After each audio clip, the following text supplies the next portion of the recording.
I'd like to talk about Mike McGlinchey, if that's all right with you. Yes. We talked about him. This was kind of the original one of people I felt I'd gone too far and wanted to dial it back. Well, he talked a little bit throughout the year. He was kind of defensive during the season. He recently did a one-on-one with KMBR and just poured his guts out. And he said, look, I didn't play well last year. It was really tough. It was a pandemic year. I had a tough time getting the amount of food I needed, finding places to work out. I came in underweight. Now I'm 320 pounds and I'm doing the things I need to do. So he acknowledged all the stuff and said all the right things. And then he went further and said, one big mistake I made last year was I know that the only opinions that are supposed to matter are my opinion, my coach's opinion, my teammates' opinion. But I was disconnected from all of them. I was in a hotel room. I couldn't be around the coaches. I couldn't be around the teammates. So I was just in my room watching film, looking at my phone. And I went down a rabbit hole of all the criticism he was facing. And it felt like he was talking specifically about me. And it almost, when he was talking about, how he won't let that affect him again, it felt like what he was saying was during the season, the way that I was piling on him made it worse and almost affected his mental health, is what it sounded like. So what he says, it was all very positive now that he's gotten through it and used it to fuel him. But I felt guilty reading it because I guess I've been doing this since I was 23. And when I originally would go at players who were first round picks, I thought of it as punching up, little guy going after the big first round pick and speaking truth to power, whatever. I'm not punching up anymore. These are kids and I have a big kind of bully pulpit. And if I turned it on Mike McGlinchey, who's 26, I could turn a lot of people on him. And it's not the same thing as it was 5 years ago. So I feel like I didn't realize what my power is and I need to be more judicial with it and lay off every once in a while. Sounds good to me, Iggy. Yeah.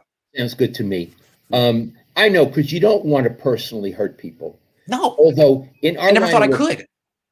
I see, but we do. I did as well. But I want to say one other thing. I think another thing he was saying was, sure, Grant hurt my feelings, but I think the other thing it was saying was, I shouldn't be watching these things. True. It has nothing to do with me. Right. What your opinion is of Mike McGlinchey is irrelevant to him. True. What's relevant is what the coaches think of him. And he was saying that he was listening to the wrong voices. True. So let me ask you, was I a positive or negative impact on Mike McGlinchey? That's a fascinating question. Yeah. How about both? I think so. That's fair. I think both. I could have had the same positive effect dialing it down a notch, big time. Yeah, I didn't have to make 800 videos making fun of him. I probably didn't need to do that. Yeah, the one video where you had the music that would have been good on just leave it there. Yeah, no commentary, just music. I mean, I would hate you to take that one, not to have done that one. It was phenomenal, and if it were me, I would have laughed, but probably that would have been enough.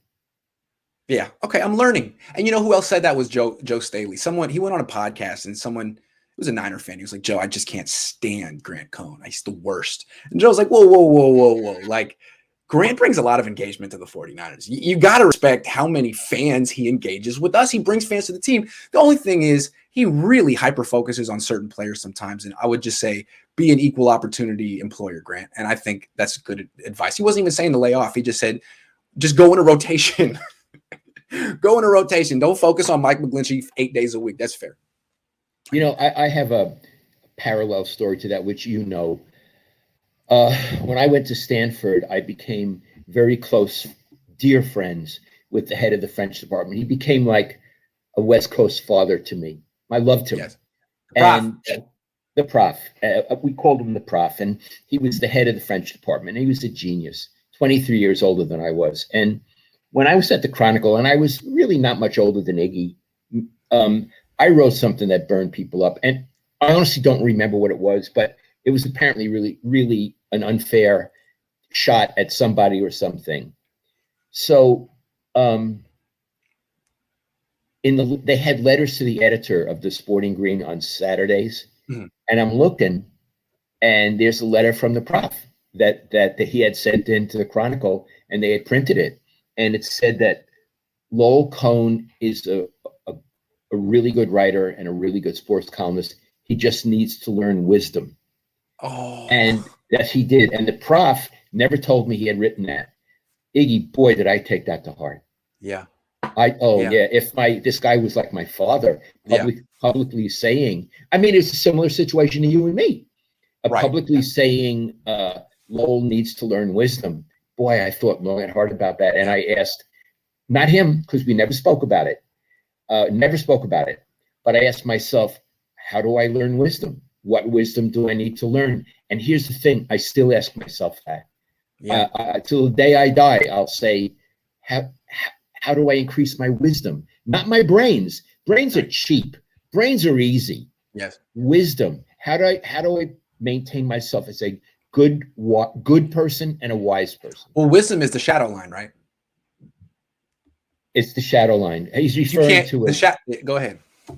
Iggy is referring to a great long short story by Joseph Conrad called the Shadow Line. And tell him what you mean, Iggy.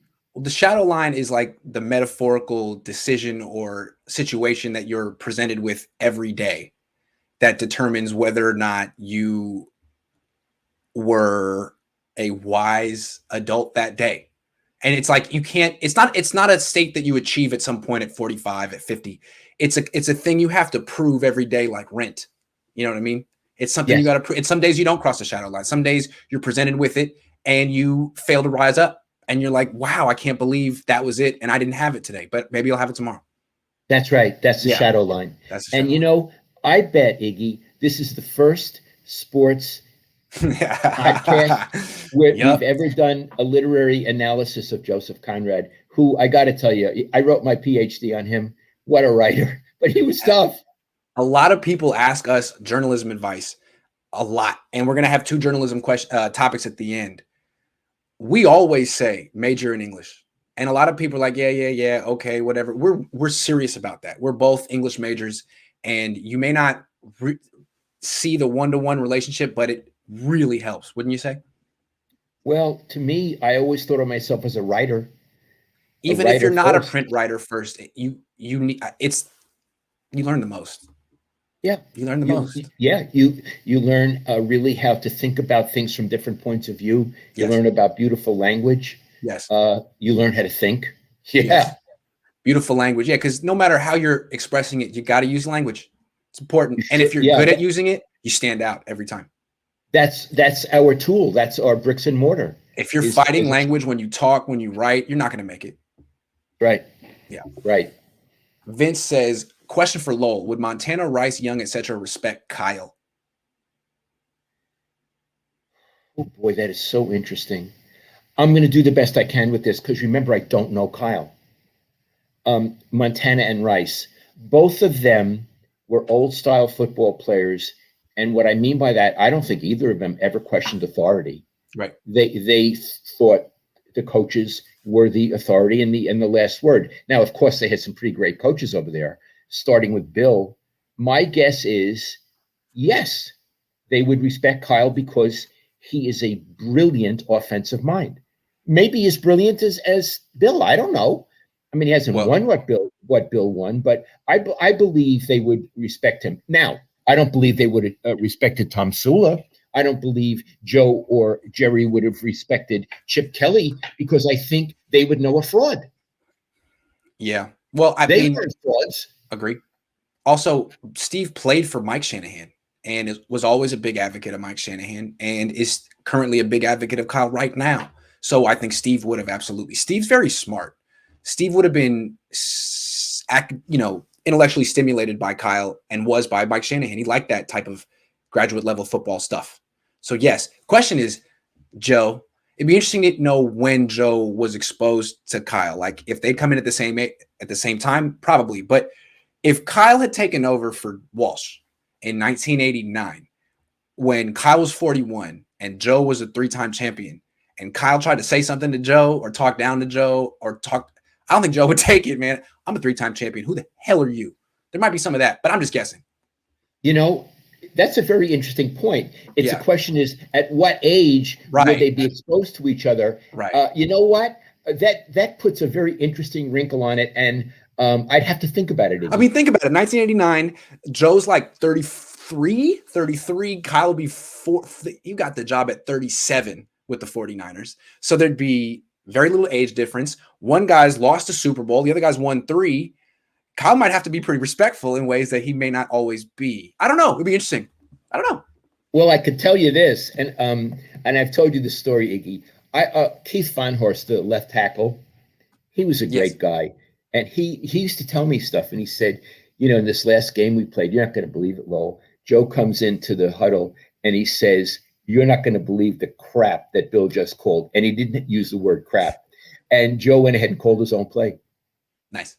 Yeah, he's in there. It's like, I'm not running this, and so he called it crap. But I don't actually, think anyone has the license to do that on the 49ers. They don't have Joe Montana. Exactly. There you go. Okay, we got some more questions. Peripheral Vision says, off topic, but I live in WNY, West New York, which is Bills country, which I hate. I'm watching your show with my cousin, which is a Bills delusional fan. Do you think the Bills have a better team than the 49ers? You saw the Bills last year. They were in the playoffs. They played the Niners. They have that kid from Fireball, Josh Allen, who's terrific. What do you think, Dad? I'm not in a position to say, Iggy. I haven't seen the Bills enough. I think the Bills are the better team until the Niners settle their quarterbacks. But I don't even know who the Niners quarterback is yet. The Niners have an excellent roster when healthy. I got to give it to the Bills. Sorry that I can't help you argue with your delusional cousin, and I appreciate you donating $20, but I think he's got a point, man. Bills are pretty good. Izzy says, can you have a jersey giveaway on the show? I don't have jerseys to give away. I'll think about something to do, though. Thanks.